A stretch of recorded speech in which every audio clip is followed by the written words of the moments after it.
அனைத்து இந்திய அண்ணா திராவிட முன்னேற்ற கழகம் அமைக்கும் அரசு சமுதாயத்திலே உயர்வு தாழ்வை ஒழிக்க பாடுபடும். ஜாதியினாலே மதத்தினாலே பேதங்கள் கற்பித்து மக்களிடையே பிளவை ஏற்படுத்துகின்ற மூட நம்பிக்கைகளை அகற்ற பாடுபடும். ஒன்றே குலம் ஒருவனே தேவன் என்ற சமய நெறியை கடைபிடிக்கும். சமுதாயத்தினாலும் பொருளாதாரத்தினாலும் தாழ்த்தப்பட்ட பிற்படுத்தப்பட்ட மக்களை சமுதாயத்திலும் பொருளாதாரத்திலும் கல்வியிலும் அரசியலிலும் உயர்த்த பாடுபடும். தொழிலாளர்களின் விவசாய பெருங்குடி மக்களின் கைத்தறி நெசவாளர்களின் வேதனை போக்க உழைக்கும். சக்திக்கேற்ற உழைப்பு தேவைக்கேற்ற வசதி என்ற சமதம் பொருளாதார சித்தாந்தத்தை நோக்கி திட்டங்கள் தீட்டப்படும். அமைப்புகளுக்கு உட்பட்ட தொழிலாளர்களின் நலம் பேணுவது மட்டுமின்றி அமைப்புகளே இல்லாமல் நாளெல்லாம் கஷ்டப்படும் கட்டிட தொழிலாளர்கள், கல்லுழைப்போர், மூட்டை சுமப்போர், கூலி வேலை செய்வோர், பார வண்டி இழுப்போர் போன்ற லட்சக்கணக்கான தொழிலாளர்களின் நல்வாழ்விற்கு சிறப்பான திட்டங்கள் தீட்டும்.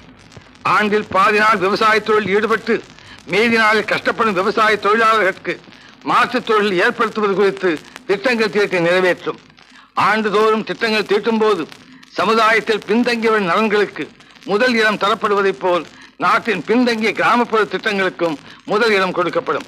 கிராமங்கள் என்ற பெயரே மாறி பெரிய நகரங்கள், சிறிய நகரங்கள் என்று குறிப்பிடும்படி நகரத்தில் உள்ள வசதிகள் கிராமங்களிலும் கிடைக்கும்படி செய்து கிராமங்களிலிருந்து மக்கள் நகரங்களுக்கு குடிபெயராத உணர்வை ஏற்படுத்தும். படித்தவர்கள் பல்வேறு தொழில்களிலும் ஈடுபடும் அளவில் திட்டங்கள் தீட்டும். திட்டமிட்ட பொருளாதார வளர்ச்சி அடைய தொழில் திட்டங்களை நிறைவேற்றும். கலைகள் வளர்க்கப்படும், கலைச்செல்வங்கள் பாதுகாக்கப்படும், கலைஞர்கள் பாராட்டப்படுவார்கள், பாதுகாக்கப்படுவார்கள். யாமறிந்த மொழிகளிலே தமிழ் மொழி போல் இனிதாவது எங்கும் காணோ, தேமுத தமிழோசை உலகமெல்லாம் பரவும் வகை செய்தல் வேண்டும் என்று தேசிய மகாகவி சுப்பிரமணிய பாரதியார் பாடியதைப் போல தாய்மொழியாம் தமிழ் மொழியின் சிறப்பினை உலகமெல்லாம் பரப்பும். இந்தியாவின் ஒற்றுமையை வளர்த்து இறையாண்மை காக்க பாடுபடும். மக்கள் தொகையில் சரிபாதியான தாய்க்குலம் சமுதாயத்திலே பெற வேண்டிய இடத்தை பெறாதாலேயே நமது நாடும் அடைய வேண்டிய முன்னேற்றத்தை அடைய முடியவில்லை.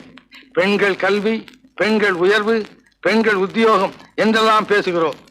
பெண்கள் சமுதாயம் உண்மையான சுதந்திரம் பெற்று வாழ்வின் எல்லா துறைகளிலும் சமபங்கு பெற்றால்தான் நாடும் முன்னேறும், நாமும் முன்னேறுவோம். இதைத்தான் உத்தமர் காந்தியடிகள், தந்தை பெரியார் அவர்கள், மூதறிஞர் ராஜாஜி அவர்கள், அமரர் அண்ணா அவர்கள் எடுத்துச் சொன்னார்கள். அவருடைய கனவை நினைவாக்க அனைத்து இந்திய அண்ணா திராவிட முன்னேற்ற கழக அரசு பாடுபடும். அத்தகைய அரசு அமையவும், அமைகின்ற அரசு தூய்மையான அரசாக அமையவும், மக்கள் தீர்ப்பே மகேசன் தீர்ப்பு என்ற நன்மை தழைக்கவும் உங்களுடைய அன்பும் ஆதரவும் ஆசையும் கிடைக்க வேண்டும் என்று கைகூப்பி உங்களை வேண்டி கேட்டுக்கொள்கிறேன். நன்றி, வணக்கம். வாழ்க அண்ணா நாமம்.